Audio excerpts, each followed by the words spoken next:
It's really easy to create your own mixer pads from an image. I'll create a new document, measured in pixels, because we don't want to make it too big. You can see the mixer pad itself is not very big, so let's use a canvas that is 320 by 240. Now we have a blank mixer pad that we can add some colors to. You can draw anything on here, but keep in mind that the white background could be considered one of the colors that gets sampled. I'll open the Patterns panel, select a pattern called Floral Fabric, scale it down to 25%, and fill the canvas with it. It's important to remember that the mixer sample size is not very large, so if you want to sample multiple colors, you'll need to make your features fairly small and close together.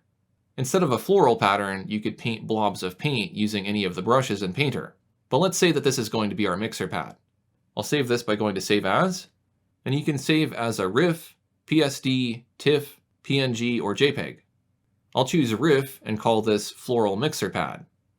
If your mixer pad accompanies a specific piece of artwork, be sure to save it in the same folder as your composition. Next, I'll go to the Mixer Options menu and choose Open Mixer Pad. I'll select the Floral Mixer Pad RIF to open it, and now we have those colors loaded in our mixer. I can choose Sample Color, and I can choose all of those different colors here, or I can choose Sample Multiple Colors, and I can click right in the center of one of those larger flowers. Then I'll switch to a blank canvas and return to the Oils General Thin Bristle brush.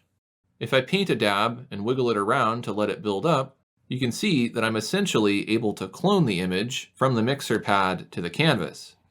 If I paint a stroke, each bristle is loaded with one of the colors from the floral pattern. It may take some adjustment to the multiple color sample size and the mixer pad contents to get the brush loaded exactly the way you want. For instance, if I make the sample size smaller, I can select fewer colors.